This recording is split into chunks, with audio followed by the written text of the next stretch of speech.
In December 2024, the Cultish podcast aired a pivotal episode featuring an interview with John Collins of William Branham Historical Research. The episode focused on the enigmatic and chilling history of Colonia Dignidad, a secluded commune in southern Chile, and its links to the Third Reich, the apocalyptic message movement led by William Branham, and the Latter Rain revival. This exploration shed light on the intersection of religion, politics, and historical atrocities, revealing a grim narrative of exploitation and human rights abuses that resonated far beyond the borders of Chile. Colonia Dignidad, or Dignity Colony, was established in 1961 by Paul Schäfer, a German émigré, and quickly grew into a self-sustaining enclave. Situated in the remote Maule region of Chile, it appeared to outsiders as a benevolent Christian community devoted to charity, education, and healthcare. Yet beneath this veneer lay a nightmarish reality. Schäfer's authoritarian leadership turned the colony into a hub of psychological, physical, and sexual abuse, enforced through fear and manipulation. The colony became notorious for its extreme isolation, rigid hierarchical structure, and systematic violations of human rights. Men, women, and children were separated, families torn apart, and residents subjected to grueling labor and strict rules. Schäfer and his loyal inner circle maintained total control, enforcing compliance through beatings, public humiliation, and sedation with tranquilizers. Children endured particularly horrific abuse, often at Schäfer's hands. Escape was nearly impossible, as residents were not only physically confined, but mentally subjugated by Schäfer's cult-like indoctrination. Adding to the horrors was Colonia Dignidad's darker purpose. It served as a haven for Nazis fleeing post-war Europe. It was widely reported that the colony harbored war criminals, including Josef Mengele, the infamous Angel of Death. The colony also became a stockpile for weapons and a site for torture and extrajudicial killings under Chile's military dictatorship, further intertwining its history with political repression. Paul Schäfer, born in 1921 in Bonn, Germany, began his rise to prominence as a charismatic lay preacher. A member of the Hitler Youth and later a medic in the Wehrmacht, Schäfer was deeply influenced by the Nazi ideology of discipline, loyalty, and unquestioning obedience. In post-war Germany, he cultivated a following under the guise of a Christian ministry. However, allegations of child sexual abuse forced him to flee Germany in 1961, accompanied by a group of devoted followers. Schäfer's theological views and leadership style were heavily influenced by the Latter Rain movement, a controversial Pentecostal revival in the late 1940s and early 1950s. The Latter Rain movement emphasized apocalyptic prophecy, charismatic leadership, and strict hierarchical structures, all elements that Schäfer adopted in his commune.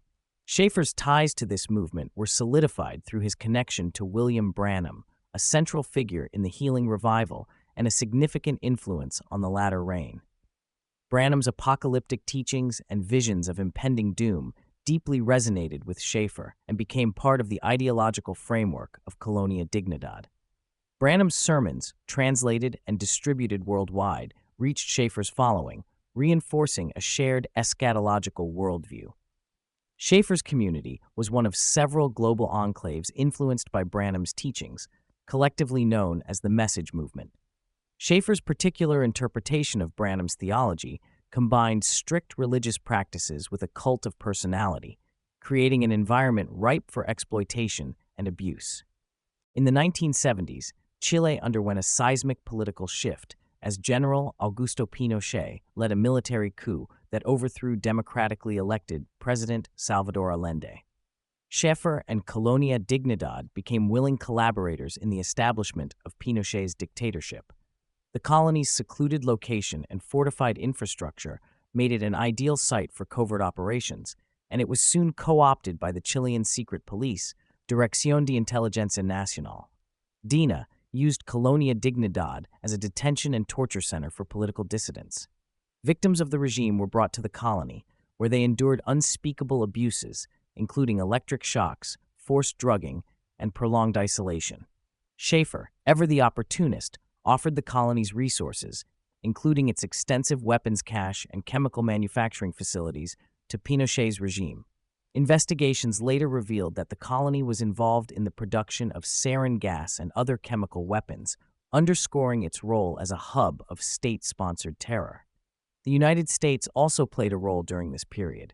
Under the guise of anti-communism, the U.S. government supported Pinochet's regime, offering financial and logistical aid. Documents from the era reveal that American intelligence agencies were aware of Colonia Dignidad's operations and its ties to DINA, but turned a blind eye to its atrocities. The collaboration between the U.S. Pinochet's government and Schäfer highlights the complex and often morally ambiguous alliances of the Cold War. By the late 20th century, international attention began to focus on the atrocities committed at Colonia Dignidad. Survivors and human rights activists worked tirelessly to expose the abuses within the colony, leading to increased scrutiny and eventual legal action. In 1996, the first major breakthrough came when a student smuggled a letter out of the colony detailing Schäfer's sexual abuse. This act of bravery sparked a series of investigations that uncovered decades of systemic violence. Schäfer fled Chile in 1997 to avoid prosecution, living as a fugitive in Argentina until his capture in 2005. He was extradited to Chile, where he faced charges of child abuse, human rights violations, and arms trafficking.